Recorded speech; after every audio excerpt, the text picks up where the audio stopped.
This is a segment taken from my Shark podcast when my guest, Air Jaws legend Chris Fallows, and I started talking about plants, politics, and human behavior instead of sharks. For the sake of time, I cut this segment from the Shark channel, but am presenting it here instead. The link to the Shark part of the podcast is in the description below, in which we talk about the South African government selling out the white sharks, blaming the damage caused by the fishing industry on a couple of orcas. So it's okay. Humans, I think you and I both will agree, are sort of fueled by finances. We make our decisions on finances, except for a handful who are motivated by pure reasons. But this fishing isn't bringing in that much money compared to the tourism.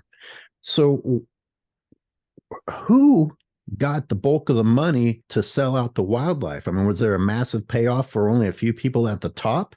Or I just don't understand how the numbers make it make sense to destroy a resource that brings in money. So if you look at it on a logical basis, like you just have, it makes no sense on any level whatsoever. But I think South Africa is a unique case of we have to readdress our terrible past with regards to apartheid. So one of the things in South Africa was to try and create new jobs. Mm-hmm. And in South Africa, one of those ways was through our blue economy, trying to monetize the ocean. And one of the things they wanted to do was create new fisheries. So in their desire to create these new jobs, these new fisheries, such as the octopus longline fishery and the demersal shark longline fishery were created, which, you know, in itself, if due processes had been followed, there might have been scope for them on some scale, although very few places in the world shark longline has ever been sustainable. But be that as it may, what happened in South Africa is to fast track the change. These fisheries were created without any environmental impact assessment studies. So there was no EIA done. There was no looking at what happens when you remove octopus from an ecosystem. What happens when you remove smaller species of sharks from an ecosystem? What is the bycatch?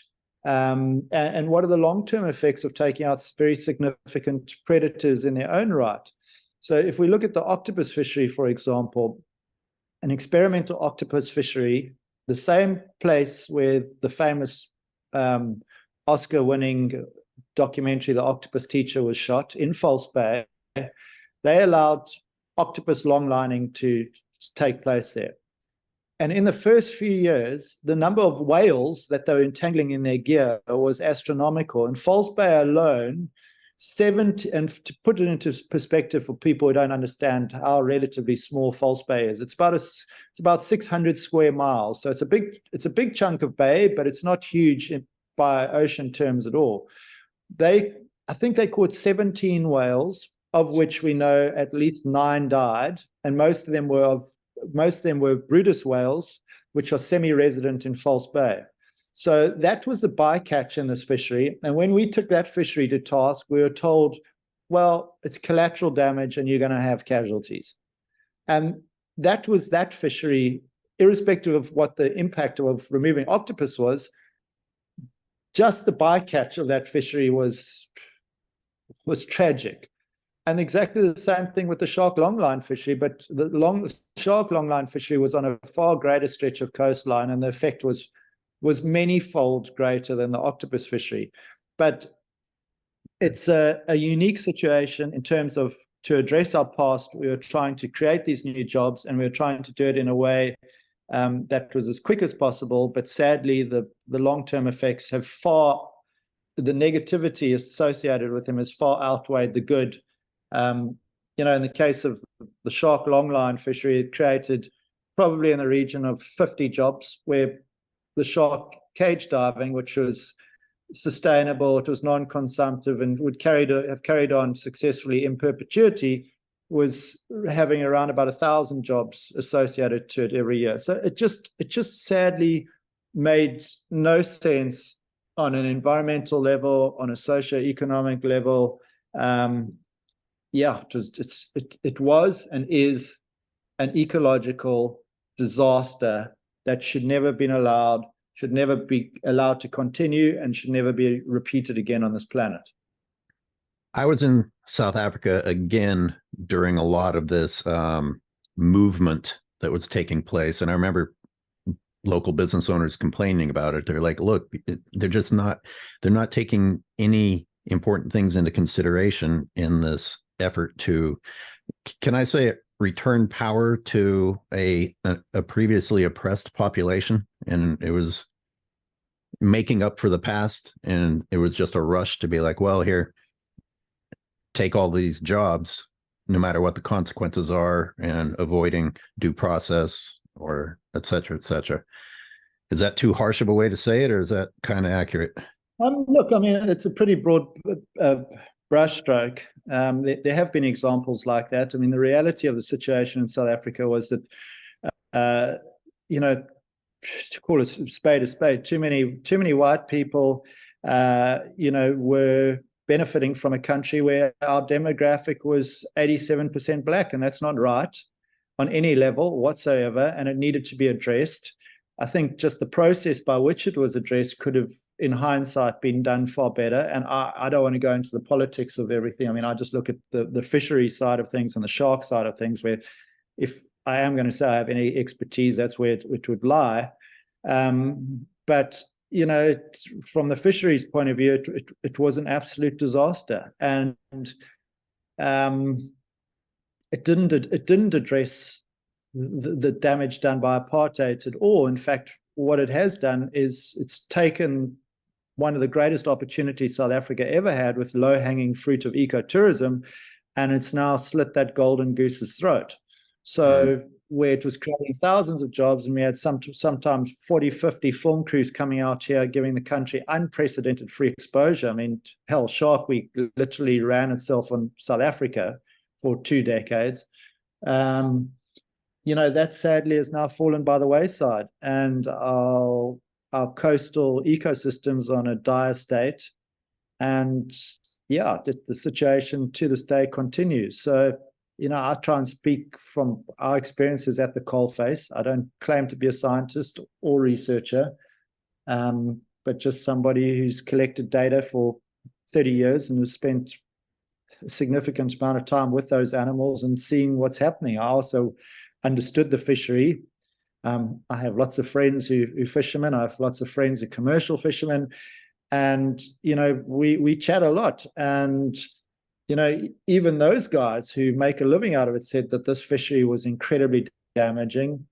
A couple of them said, you're going to get entanglement of great whites here, and they were 100% right. And it's just something that really should have been researched. It should never have been allowed. And when those flags were waved, the scientists should have acknowledged that there was a big problem, and all of this could have been stopped. And other ways for those same fishes or other fisheries could have been integrated into other fisheries where they were far less damaging, and there was scale for them to be absorbed into. So yeah, there's never a perfect situation, but losing the great white shark, it certainly wasn't the right solution. And what we haven't touched on, and what is the overriding and most important thing, is the ecological consequences of removing your apex predators from the environment. We always focus on the socio-economic aspects and how it's impacting humans. But if I have to be quite honest with you, my biggest worry and concerns are always for the wildlife. And in this particular case, you've taken out the largest controlling factor in our temperate waters, which is the guy or the lady at the top of the food chain, the king and queen. And what is going to be the effect of losing the great white shark? There are a couple of things that are really easy to see. We're already seeing the seals modifying their behavior. We're seeing other sharks moving into the niche left by the white sharks, and they're feeding on completely different things. So you're going to have consequences as a result of that. And, further down the food chain, our knowledge doesn't extend to the bottom of those pyramids. What are the effects on the really small components that are down there. And we know from a terrestrial point of view, there have been amazing examples. If you look at that paper that was written in Yellowstone, where they removed the wolves and then reintroduced them, the removal of a wolf or the wolves led to ultimately rivers changing their courses, for goodness sakes. And I don't know why when we tamper and we mess around with the ocean, we think that the consequences will be any less severe or different. It's not. You can't manage one species in isolation. You need to manage an ecosystem and conserve an ecosystem and understand the complexities and how everything is so integral to the well-being of something else. And yeah, just introducing a fishery and saying, oh, we'll catch the octopus and thinking everything's going to be fine, or catch all the small sharks and it'll all be great. That was never going to work. It's not to paint South Africa as uniquely bad. I've got to tell you, I moved on to terrestrial conservation, and you bring up Yellowstone. We have this wonderful example of the importance of wolves, but the powers that be influencing the government, it's as if that never happened, because wolf and bison slaughter is currently taking place for the sake of surrounding animal agriculture. It's unbelievable. I mean, Monique and I, we spend our lives basically working with iconic wildlife around the world, and you the more time you spend with it, you just realize how these animals shape our world. They shape our ecosystems, and they shape our future and our destiny. And there's so much talk about moving towards sustainability and protecting biodiversity, et cetera, but the reality is for the most part, it's still talk. And things are changing at lightning speed. We've been lucky enough to visit all 7 continents on many, many occasions. And I've witnessed firsthand, 10, 12 years ago, I watched where glaciers were carving into the ocean as they'd done for 10,000 years before.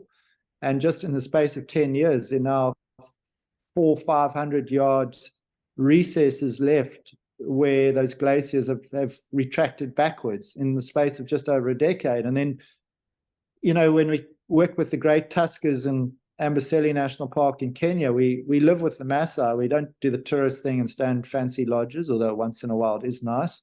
We live with the Maasai, and we eat their food. We live with them, with their culture, and we experience life like they've lived for generations. And you see how independent they are on the meltwaters from Kilimanjaro, the white crown of Kilimanjaro, the glacial melt that nourishes the surrounding marshland and woodland.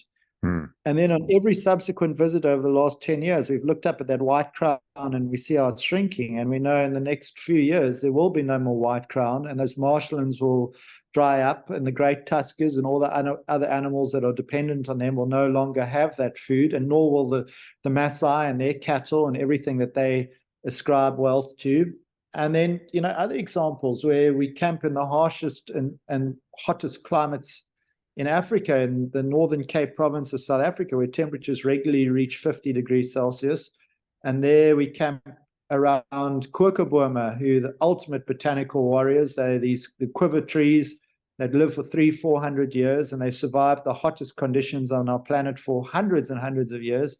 But just in the space of the last 10 years, forests of these trees have been reduced to nothing because they can't keep up with change. So, the constant putting of humanity first will be, I think, the quickest way to destroy humanity, because the processes that keep this planet going are all about keeping ecosystems intact and not letting one species dominate.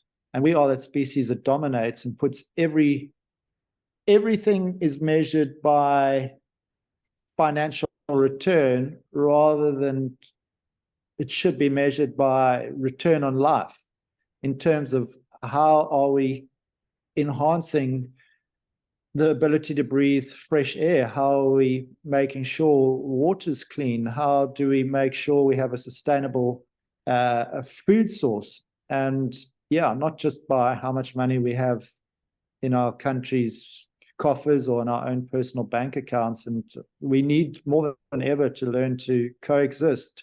If I was a young person, if I was in my teens or my early 20s, my God, I would be rioting. I can tell you right now, I would be standing outside. I would be standing outside government and say, why do you continually allow the destruction of our future? And, when I see young people doing that, I completely sympathize with them, because ours will probably be the last generation to just escape without feeling the full wrath of what this planet is going to throw at humanity for the next generation, and certainly the generation thereafter. And the changes, I can tell you, from our travels to all these extreme places are so much faster than anything you're reading. And this tidal wave is coming, and is coming hard. And I don't want to just, continually put the fear of God into people, but the reality is it's coming hard. And there are great examples of how we can make changes for good. I mean, if you look at whales, for example, like humpback whales, when we were working with the white sharks in the early 90s, we hardly ever saw humpbacks. But through the dedicated efforts of a few enlightened individuals and governments in the 60s, when they stopped, industrial whaling, those populations are now recovering at a significant rate. So in the last few years, we've been starting to see superpods of humpback whales along our coastline. And, sometimes 100, 150 whales together. And those whales, when they produce significant amounts of waste in the Southern Ocean and into the subantarctic environment, those nutrients feed phytoplankton, and the phytoplankton are amongst the biggest sequestrators of carbon on the planet. So we can make a difference. We can still turn the tide. But when I hear stories of them slaughtering, wolves and elk without fully understanding why they're doing it, the first thing that comes to mind is yet another example of conquering rather than learning to understand, mitigate against human-wildlife conflict, and do our best to share the planet rather than always trying to be the top dog. You just brought up sharing the planet, and I was looking at your website, and the front page says the fine art of sharing the planet, not conquering it. It's so important. Whenever, everyone I interview is somewhat like-minded. They've, through their exposure to the magic of nature, have decided that nature is worth saving. And we've obviously started talking about how humans are kind of centered around finances again, which makes me think about, well, that's what we've turned our purpose as a species into. But boy, you must feel incredible satisfaction and a sense of purpose when you are actually saving these wonderful creations that share the planet with us. Absolutely. I mean, it's a tremendous sense of satisfaction when you do something as simple as remove alien vegetation, one species of alien vegetation that essentially becomes a monoculture, and then you see hundreds of indigenous species coming through, and all the processes that are associated with that, from little things like sunbirds and sugarbirds to a multitude of insects and an entire ecosystem developing. And I think everybody who does their bit to try and restore wildlife and live in balance with it, it's amazingly rewarding when you see those different animals coming back and populations rewilding an area. I mean, it's amazingly gratifying. Working with wildlife, especially, I think everybody who spends a lot of time with wildlife becomes a passionate advocate for it. It's very much a double-edged sword. You have extreme highs and extreme lows. The highs are stratospheric and the lows are sub-zero. And that unfortunately is the reality of working with wildlife. But you live for those highs and you make the most of them. And I think it's if for everybody that has the privilege of working with wildlife, you've got an obligation to do what you can to try and not sit on the fence, wave the flag and try and do your best to save it or protect it or rehabilitate it, because ultimately, for many of us who have had this incredible privilege, your greatest joys in life have been thanks to those animals that you've worked with. So yeah, it's what a privilege to do what we've all been lucky enough to do.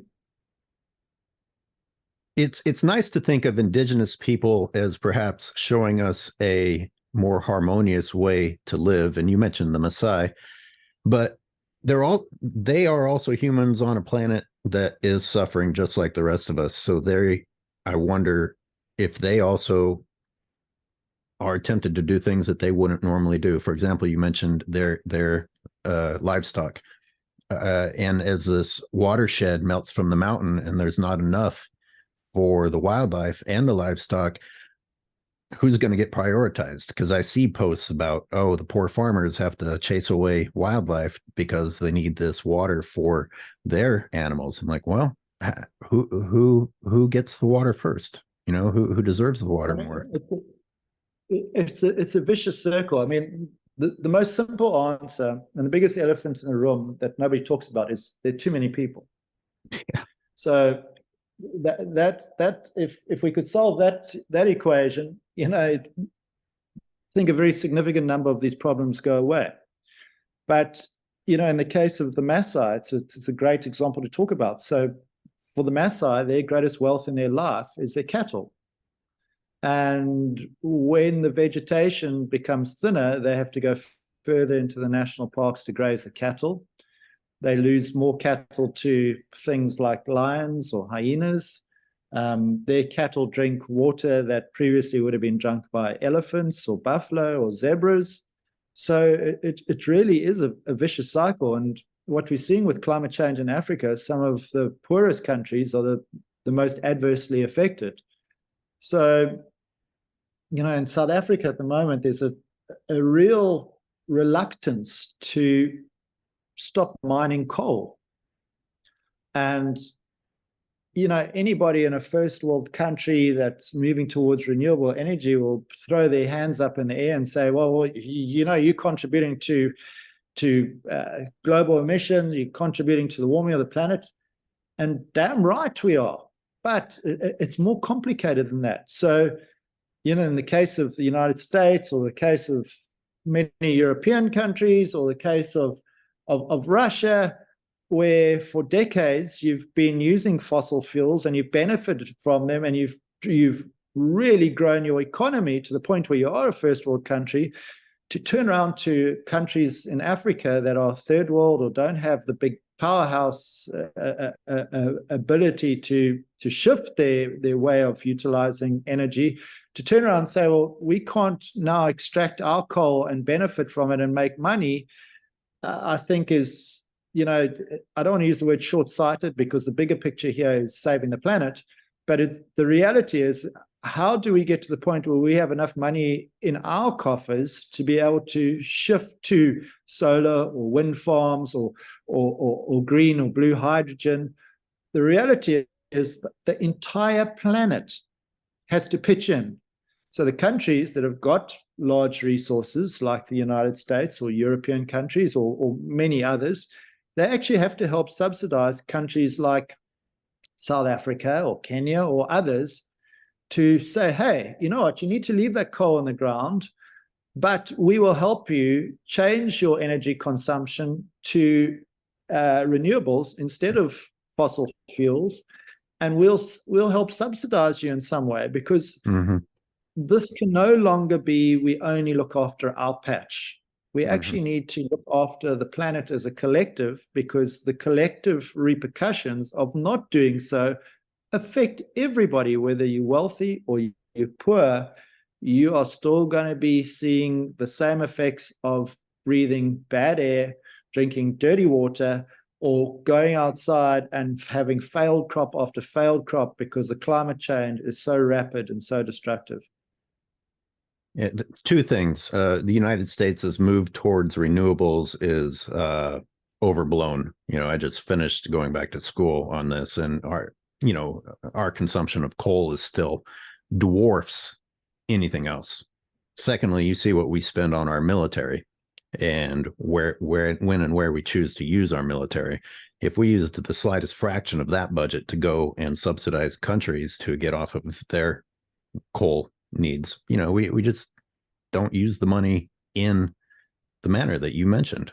Long-term survival investment seems like the only investment worth making. But yeah, absolutely. That's what we really struggle with, is that even if you don't like wildlife, and even if you couldn't give a damn about elephants or whales, etc., I'm sure if you've got kids, you give a damn about their future. And so many of these animals really shape our ecosystems, and so many of our ecosystems are the lungs of this planet. So without those animals and without those processes, your kids and their future are very, very questionable at best. So it's in our interests, irrespective of what our motives are, whether, like in our cases, we have a passion for the environment and we want to live in harmony with it, as well as breathe fresh air, drink clean water, and have food on our table. But for everybody, it's in our interest to really work together on this, and stop chopping down the goddamn equatorial rainforests of our planet, and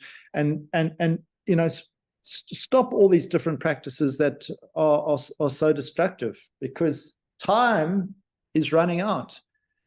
And as I say, we sitting, I actually hate to use the word at the coal face, because especially the coal is a bit of a swear word, but we're at the grindstone of what's happening, and it's happening fast. So anyhow, I think we should probably chat about more pleasant things. I think everybody kind of knows. Yeah. Yeah, I think you probably just lost half of your subscriber base. I'm sorry about that. I might have to edit that out. Yeah, it's hard not to do that. It's hard for us not to go down that road, because when you're battling for the animals that you love, you know that the writing is on the wall for those very animals in the form of climate change. So it's really hard to avoid that topic. But I'm gonna veer us off, because I can't leave the orca conversation just yet, because I remember